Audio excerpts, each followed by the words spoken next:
네, 지금 사이좋게 코스피 코스닥이 1.5, 1.5% 이렇게 오르고 있습니다. 미국 장보다 우리 시장이 오늘 더 강하죠. 대체로 많은 업종들이 상승세를 보여주고 있습니다. 어떻게 전략을 짜보면 좋을지 김대중 세종대 경영학과 교수 자리하셨습니다. 안녕하세요. 예, 안녕하십니까. 네. 인플레이션 우려가 조금 해소되는 걸까요? 어제 일단 미국장을 보면 엔비디아가 상당히 강했고 네. 리비안 전기차도 상당히 강했습니다. 한 이틀 만에 50% 넘게 올랐죠. 예. 어떻게 보셨나요? 리비안이라고 하는 회사는 지금 현재 시가총액이 120조입니다. 삼성전자가 그러니까 삼성전자 한 500조 정도 되고 현대자동차 한 44조, 50조 원 정도 되고, GM포드도 예, 넘어갔잖아요. GM포드가 한 80조, 90조쯤 되거든요. 그러니까 이제 미국에서 세계 최고 이제 테슬라가 시가총액이 1,200조 원입니다. 우리 원화로 계산하게 되면 10배도 오르겠네요. 예, 10배 정도 더 오를 것이다. 그래서 이제 결론은 리비안이라는 회사는 아마존이 20%를 지분을 투자했습니다. 그다음에 포드가 투자했고 그게 리비안이고 테슬라는 지금 직원이 한 7만 명 정도 되는 회사가 테슬라고 시가총액은 이제 아까 말씀드린 한 1,200조, 한 1,500조까지 갔다가 일론 머스크가 내 지분은 한 10% 정도 팔 거니까 대비해라 이렇게 미리 경고를 하면서 주가가 좀 내렸습니다. 한 15% 고점에서 내렸고 리비안이라고 하는 회사는 굉장히 전망이 좋은 이유가 앞으로 바이든 대통령의 경제 정책 자체가 내연기관차는 이제 팔지 못하고 앞으로 전기차로 전환하겠다. 5년 뒤에 유럽은 전기차만 팝니다. 그래서 이제 현대자동차도 지금 우리가 급속하게 전환을 하고 있는 이유가 내연기관차를 이제 안 하고 전기차로 한다. 호주하고 GM이 한국과 호주를 비롯한 10개국 나라에서 내연기관차를 다 문 닫았습니다. 그래서 GM 군산이 문을 닫았다. 그래서 현대자동차를 비롯한 전 세계 자동차들이 전기차로 전환을 못하면 기업 존폐가 달려있기 때문에 전환을 하고 있고 리비안이라는 회사는 지금 현 적자거든요. 당연히 이제 사업 초기 단계이고 뭐 주가 자체도 이제 $100밖에 안 되니까 이제 상장을 며칠 전에 어제 했기 때문에 그렇습니다. 그래서 결론은 앞으로 리비안이라는 회사도 테슬라만큼의 아주 경쟁력은 그만큼까지는 안 가겠지만 상당히 10년 뒤에는 지금 100만 대를 목표로 하고 있습니다. 또 테슬라는 10년 뒤에 1000만 대를 목표로 하고 있고 그래서 결론은 전기차가 앞으로 전 세계 경제를 주도할 것이다.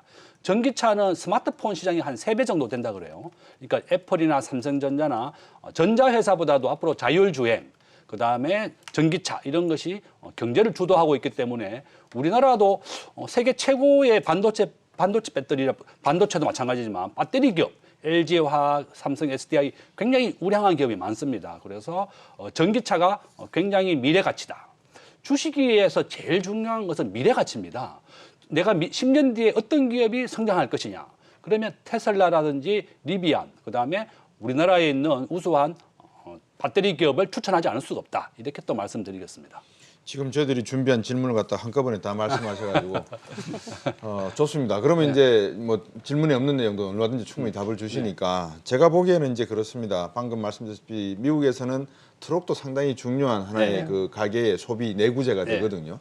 그러면 테슬라는 자동차 시장, 그러니까 승용차 시장으로 가고 리비안은 트럭으로 간다면 향후 전기 자동차의 이 양강 체제가 리비안 대 테슬라의 공동 작품으로 가지 않겠는가. 자, 그러면 중국 입장에서는 지금 중국 현지에서 테슬라가 30만 대씩 막 팔린단 말이죠. 그렇죠, 맞죠. 그러면 중국에서도 뭐 시아팽이라든지 여러 가지 자동차 회사가 존재한단 말이죠. 중국도 어떤 전략을 가질 거 아닙니까? 어떻게 보십니까? 저는 이제 우리나라가 이제 그 GDP 대비해서 100이라고 했을 때 한국 수출의 33% 중국이고 미국은 우리나라 전체 수출의 15% 정도 차지하고 있고 그다음에 일본이 5%입니다. 근데 결론은 뭔가 하면 우리나라의 가장 큰 교역 상대국은 중국, 미국이 우리나라 전체 수출, 한국 경제의 전부들 50%를 차지하고 있다. 그러니까 한국은 무역 의존도가 65%예요. 한국 전체 GDP 65% 중국의 의존, 전체가 수출과 수입으로 먹고 사는 나라고 중국과 미국이 지금 패권 전쟁을 벌이고 있습니다. 그러니까 이제 그 바이든의 입장에서는 중국이 남하를 막아야 되는 입장이고 중국은 시진핑이 앞으로 10년 더 집권하겠다. 앞으로 10년 더 하면 30년을 집권하게 되는 건데 그래 내년에 그 북경에 동계올림픽이 있어요. 그다음에 오커스라고 해서 미국과 영국과 호주가 정보를 서로 교유하게 되면서 중국과 굉장히 적대적인 관계되면서 중국이 석탄을 이제 수입 못하겠다 이렇게 되니까 이제 중국이 전기가 모자라는 상황이다. 결론은 뭔가 하면 테슬라가 지금 현재 중국에서 없어서 못 팔 정도로 압도적인 1위를 하고 있고 중국에 있는 후발 전기 자동차는 지금 굉장히 경쟁력이 좀 약한 추세입니다. 앞으로 그렇죠? 이제 왜냐하면 그 자율주행의 테슬라는 지금 이제 자율주행 3단계까지 왔고요. 중국은 이제 초기 단계에 있다. 물론 이제 중국 자동 전기차의 가장 경쟁력은 값싼 겁니다. 테슬라 입장에서도 중국에서 가장 많이 생산을 하고 있고 미국과 유럽에서 내년부터 생산하게 됩니다. 그래서 결론은 뭔가 하면 미국과 중국의 경쟁력이 이제 다툼을 하게 되는데 일단은 테슬라가 좀 유리한 상황이다.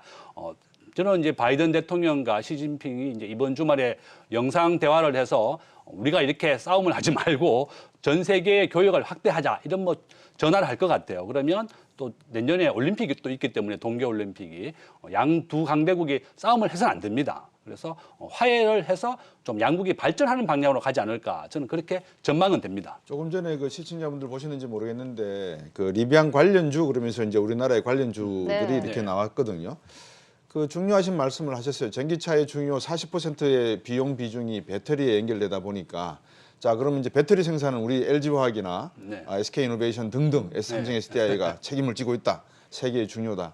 근데 이번에 요소수 사태에서 보셨잖아요. 네. 기초 원재료를 갖다가 중국이 지금 생산해서 우리나라한테 수출해서 그거를 가지고 재료를 만든 다음에 다시 중국에 수출해서 중국에서 다시 이거를 미국으로 수출하는 상황인데 네. 중국이 이거 그걸 잠가버리면 요소수처럼 우리나라 배터리 시장도 충격받을 것 같은데요. 굉장히 중요한 말씀하셨는데 그래서 우리나라의 무역을 다변화하고 일원화해서는 안 된다. 지금 현재 우리나라 전체 그 부품이라든지 원재료 수입의 70% 정도를 다 중국에 의존하고 있습니다. 네. 그러니까 99% 수입하는 것도 있고 요소수도 80% 90%를 중국에 의존하다가 이런 일을 당했고 우리가 반도체 장비와 관련해서 소재 장비 일본에서 수입을 하는데 우리는 응용과학이 굉장히 강한 나라고 일본은 굉장히 기초과학이 강한 나라입니다. 그래서 반도체와 관련해서 그런 기초적인 에너지 장비 이런 것이 일본에서 가져온다. 일본이 작년까지 노벨상을 30개 받았어요.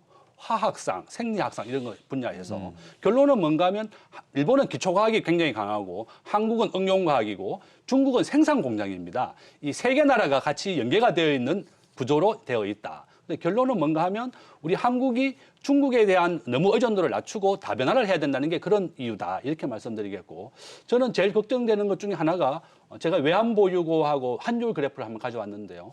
외환보유고 한번 보여주시면 우리나라의 한미통화사업 만료가 다음 달 말입니다. 예. 12월 31일이니까 제일 중요한 게 지금 한미통화사업을 연장을 해야 되는 것이 제일 중요하다. 네. 이제까지 6개월씩 연장을 해주다가 금년 9월 달에는 미국이 딱 3개월만 연장해줬어요. 그래서 미국의 입장에서는 우리가 97년도, 2010년도 외환위기 비슷한 걸 겪었지만 97년도에 전 세계도 우리를 도와주지 않습니다. 미국과 일본도 97년도 IMF 위기에는 한국이 위기라고 생각하니까 도와주지 않고 먼저 탈출해버렸다. 그것을 우리가 주시해야 되는 거고 그다음에 우리가 주식하시는 분들 항상 염두에 둬야 되는 게 2010년도에 리먼 브러더스 사태 때 환율이 1,600원까지 갔었습니다. 지금 환율에 대한 그래프를 한번 보여주시면 97년도에 2,000원이었고 2010년도에는 이게 1,600원까지 갔었죠, 그죠? 지금 환율이 1,200원까지 왔었다. 그래서 결론은 뭔가 하면 국제금융시장이 한국과 너무나 밀접한 관련이 되어 있다. 그래서 환율에 대한 그래프를 유심히 보셔야 되고 미국 주식에 대한 투자를 계속 내가 해야 되는 이유를 아까 말씀드린 것 같이 전 세계 주식의 비중이 60%입니다. 그걸 한번 봐주시면 전 세계 주식시장에 대한 비중을 한번 봐주세요. 그러면 전 세계 주식시장의 비중이 지금 현재 60%가 미국이고 일본이 5%, 중국이 4%, 한국은 1.6%밖에 안 됩니다. 그래서 우리가 주식을 하시는 분들이 이제 애국심에서 한국 주식을 많이 하지만 국민연금 자체가 60%는 미국에 투자하고 40%는 한국에 하고 있습니다. 그러니까 단순하게 이런 비율로 본다 그러면 우리가 미국 주식에 대한 비중을 좀 올리는 것이 당연하다. 근데 결론은 주식을 투자하시는 분들이 항상 말씀드리는 게 미래 가치가 제일 중요하다. 그래서 주식을 사실 때 우리가 농산물이라든지 이런 투자는 하지 않죠. 항상 IT 관련. 한국엔 스마트폰이 보급률이 95%고 세계 1위입니다. 우리가 네이버라고 하는 주식은 액면가 대비 100원짜리인데 주가가 40만 원이니까 액면가 대비 4,000배가 오른 것이 네이버고 카카오는 100배가 올랐습니다. 그러니까 삼성전자는 한 액면가 대비하면 한 700배 정도 올랐다. 결론은 말씀드린다 그러면 미래 가치가 밝은 기업에 투자해라.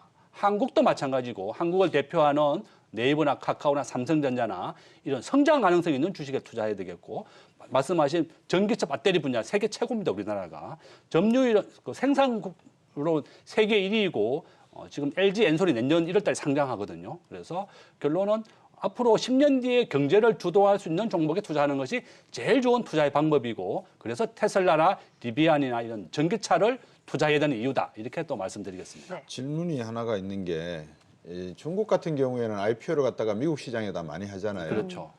우리나라의 마켓컬리도 그렇고 그다음에 LG 에너지 솔루션도 그렇고 예. 왜 미국 시장에다가 상장하는 거를 적극적으로 검토하지 않고 왜 결국은 다 돌아와서 우리나라에다 상장을 하는 거죠? 우리나라가 과거에 미국에 상장했던 10개 기업이 있는데 다 망했습니다. 우리가 뭐 드림라인이라고 하는 회사도 두루넷이라고 들어보셨는지 네. 20년 전에 있던 회사인데요. 다 망했고 쿠팡이 지금 상장을 했다가 한 29달러로 어제 끝났는데요. 미국은 이러한 상장의 유지 조건이 굉장히 어렵습니다. 기업이 계속 흑자가 나야 되고 또한 미국 정권거래소에서 유지해야 되는 요건이 굉장히 까다롭다. 우리나라도 2,200개 상장 기업 중에서 매년 1%씩 부도가 납니다. 20개씩 작년에 부도가 났었고. 네. 그래서 내가 항상 말씀드리는 것은 시가총액 상위 기업을 투자해야 되는 이유가 부도를 막기 위한 것이다. 미국도 마찬가지고 한국도 마찬가지다. 그래서 마켓컬리라든지 뭐 이렇게 이런 기업들도 미국에 상장을 하려고 했더니 아마 야놀자는 손정의 회장한테 2조 원을 받았습니다. 그러니까 손정의 회장의 입장에서는 국제금융시장에서 마켓쉐어가 비중이 가장 큰 미국에 상장하는 이유가 본인이 2조를 투자했기 때문에 회수를 하기 위해서는 한국은 주식시장이 너무 작다고 생각하는 거죠. 그래서 결론은 우리가 항상 한국과 미국을 같이 봐라. 어제 날짜, 3일 전의 날짜로 마이크로소프트가 미국의 시가총액 1위를 탈환했습니다. 네. 안정적인 소프트웨어하고 정기 구독을 하고 있어요.